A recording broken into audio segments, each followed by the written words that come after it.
Hello, and welcome to this video presentation on situational awareness.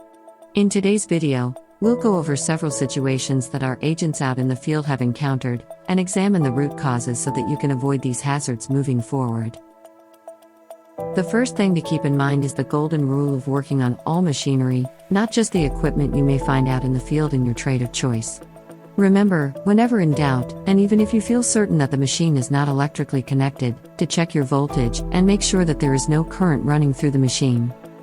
To demonstrate the importance of checking your voltage, we'll run through 5 hypothetical scenarios where we will present a situation where our helpful test subject Carlos will be working out in the field. Everyone say hello to Carlos. After presenting the situation, we'll present a question and pause to let the group discuss for a moment, after which we'll wrap it up with a brief discussion of the correct course of action that should have been taken.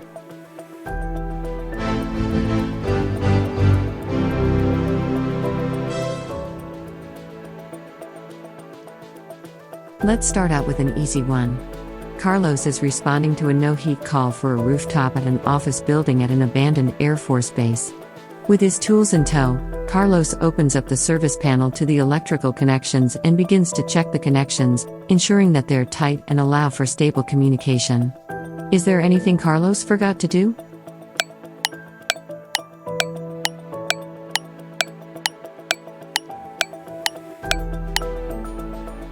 That's right, Carlos forgot to check to make sure that there was no voltage going to the unit.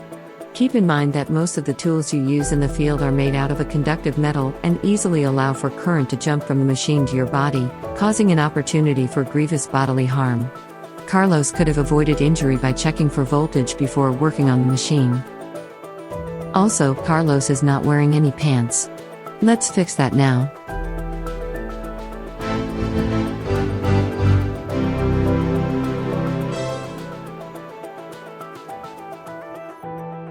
Carlos has been sent to swap out a blower motor at a rooftop unit at a local pub, deftly avoiding the ice machine that has accrued several dozen health code violations.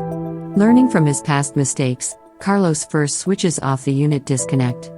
He then opens up the service panel, unwires and removes the old motor, and replaces it with the new one. Is there anything that could go wrong in this scenario?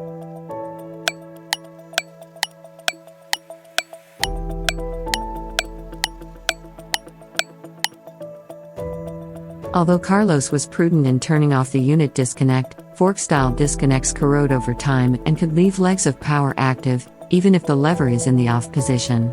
This is why you should always use a multimeter to check for voltage at the incoming terminal block of the unit. If you don't, the unit could activate at an inopportune time, such as when checking for belt tension, again causing an opportunity for grievous bodily harm.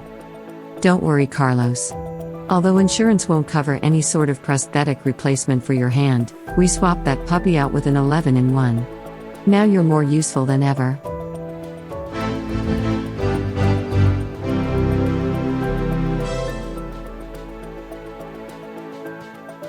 Carlos is putting in a new condenser coil on top of a supply house in a New Hampshire town known for having a smoke shop in every shopping plaza.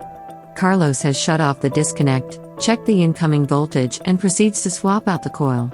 Carlos puts the unit in a vacuum and begins to bring some tools back to the van, making several trips to and from the unit.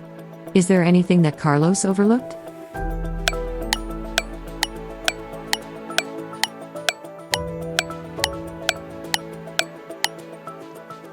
Remember, voltage is everywhere, not just in the units you are working on. While the unit itself is properly secured, Carlos didn't pay attention to the environmental hazards around him.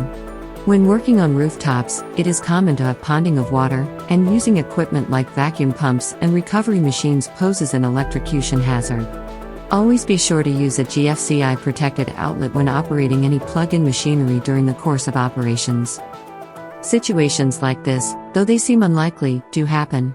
Remember that it is always prudent to reduce the risk of any incident. That is why you should always check your voltage. Also, always clean your condenser coils, lest you incur the wrath of Rimalak, the ancient god of unclean condenser coils.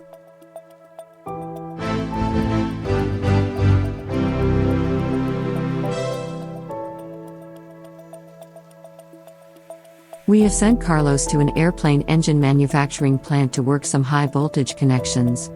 Carlos has properly donned his arc flash protection gear and locked out the equipment in accordance to the site safety procedures. After making repairs, Carlos turns the power back on, ensures that the area is well lit, and uses an inspection mirror recessed in a non-conductive extension to check for minor arcing. Is there anything that Carlos has overlooked?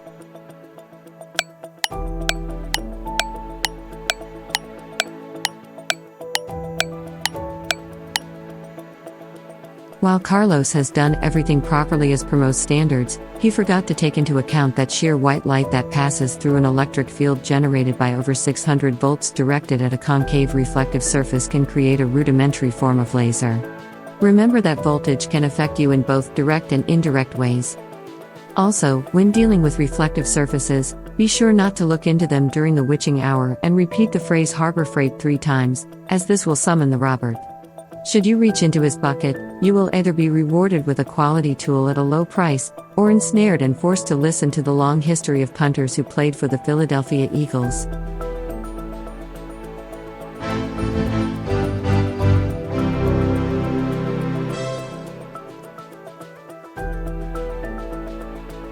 Carlos is in an empty warehouse in which electrical, gas, and water connections have all been severed. The only job Carlos has is to wait for a compressor to be delivered to his site. Is there any precaution that Carlos did not take?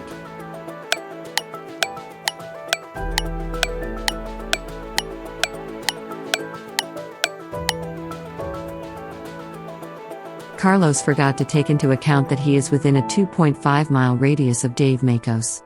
While within such close proximity to this agent of chaos, be on alert for hearing such phrases as "send it," "not my problem," and "yeet." If you hear any of these phrases or make visual contact with Dave Makos, immediately stop any sort of mechanical work you are performing and seek shelter. Remain concealed and do not operate any power tools until the proper authorities have arrived. We hope that this presentation has been informative and educational. We think that with the information provided to you here, you will be well prepared to operate in a safe and effective manner while out in the field. Should you require a more constant reminder to enact safe practices around active voltage, consider purchasing one of these t-shirts adorned with St. John of the Family House so that wherever you go, you remember to check your voltage. Thank you for your attention, and have a safe and productive day.